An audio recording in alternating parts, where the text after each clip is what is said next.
Action 52 on the NES. Let's get right into it. Now, right off the bat, you see the game select screen. Look at this little story. The first game is 2-player only, but this game, decent sound, decent graphics. The controls are easy to master. But the only fault with the game is sometimes the boss won't show up, or it's just generally just too easy to die. I can talk. And there are random enemies strewn about, but once I get to the boss, you'll see what I mean by the boss rarely ever wanting to show up. And when he does, he just hides there and makes it hard for you to actually hit him. And here's the boss right here. I hit him a few times, and then died 3 times separately to illustrate the point about it being somewhat easy to die, but let's move right on, and the next game we're going to move on to is the Illuminators. Now this game is weird. It starts with the lights on, but every time you kill a vampire, the lights turn back on. This game has no right to exist. Moving on.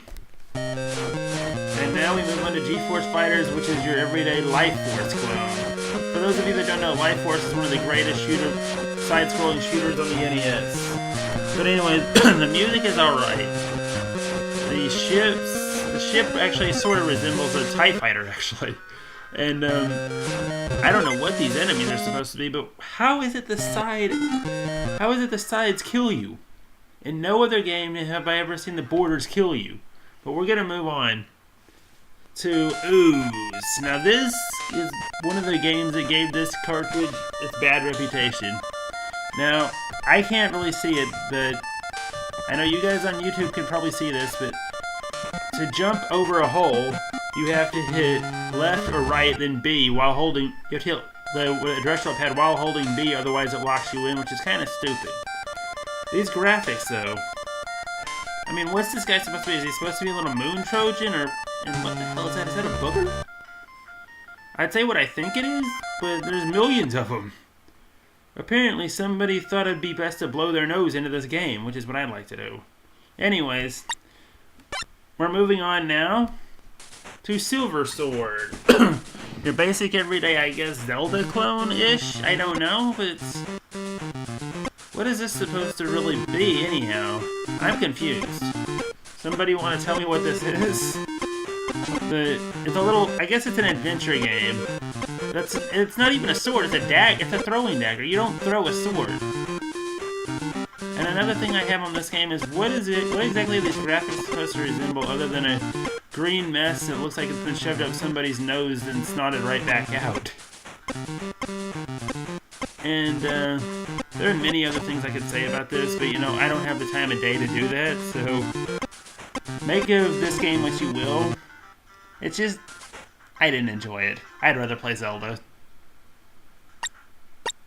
And now let's move on to our next game, which is Critical Bypass. And this one, don't look at it for too long, people. The graphics suck. The music's okay. The main character sprite doesn't even resemble a spaceship, and the background doesn't have much going for it. It's like a Magic Eye puzzle, basically. And let's see, what do we got next? Jupiter Scope. This should be interesting. Yet another space shooter. For a game called Action 52, I haven't seen a single action game so far. They've all been shooters, but at least, I'm not exactly sure what I'm supposed to be shooting at here, or why is it they time the programmers time this to where the enemies just don't come flying at you, like in a lot of space shooters. I don't know, like your Galagas and your Space Invaders. This is no Galaga, this is no Space Invaders, this is definitely no Tempest. I can't believe I just used that reference in the same sentence.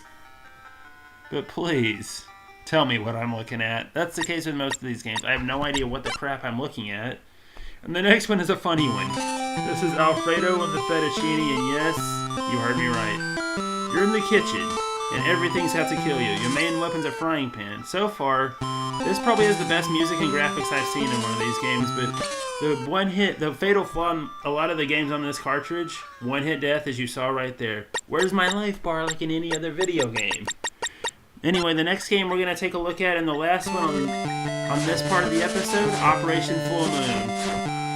Oh, it's just another silver sword. This game has no right to exist. And I'm not even going to bother reviewing it.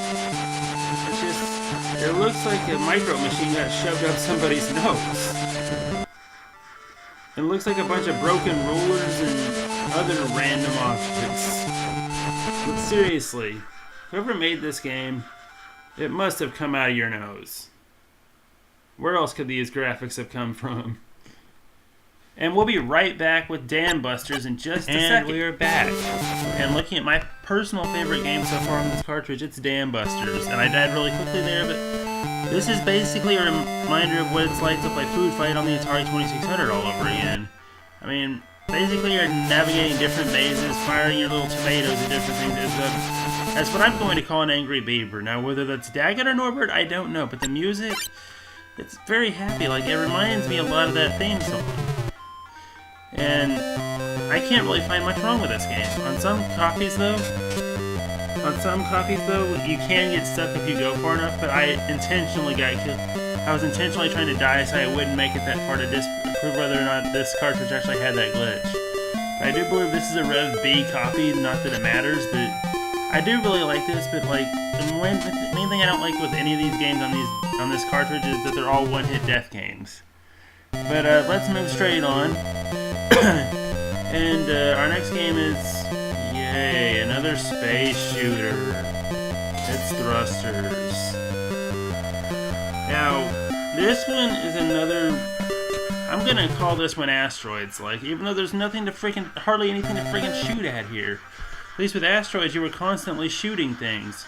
Why I'm comparing this to one of the best Atari games ever, I don't really know, but that's all that came to mind. And basically, the backgrounds are static. I don't like that. I want my background to have something going on. Like I said, it's kind of a Zelda 2-ish kind of game, I guess, without the one-hit death.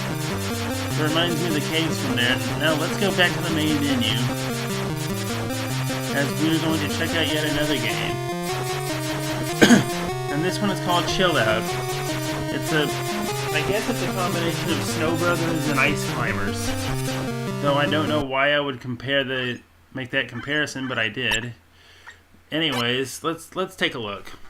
This game is just not fun. It's just not. It's just climbing up a bunch of ladders shooting snowballs at Eskimos. What is fun about this? Though the music is alright, I guess. And the graphics are decent. And we're finally gonna take a look at sharks. And this game just, it's not that good. The music's not good. It's just a bunch of Atari like beeping. The graphics, I guess, are decent. But this game is just a bad rip-off of Jaws. Basically, the underwater scenes are what they were trying to copy here, and they didn't even do that well at it. I mean, one-hit deaths yet again, and the sharks only come when they want to come. This game is one of the two ultimate troll jobs on this cartridge. Excuse me. We'll look at the other one later with time warp tickers. Anyway, next we're going down to, yay, another space shooter. It's Meg Alonia. And what I've already said about Thrusters, apply it to this one. I'm not going to repeat myself, people. But it's really not worth talking about this game much at all. But let's go right into French Baker. Now this one's, it's basically a palette swap of Alfredo, but both of those games are actually pretty original for this disc. I mean, it gives you a well-needed break from a lot of the space shooters this game had to offer, which is why it got the bad rap that it did, among other things. But let's go back to the main menu now, and I'm going to let you guys take a look at another space shooter. Atmos Quake. Holy whip. And this one, like I said, another space shooter. Hey, Active Enterprises, what do you like so much about these space shoot-em-ups?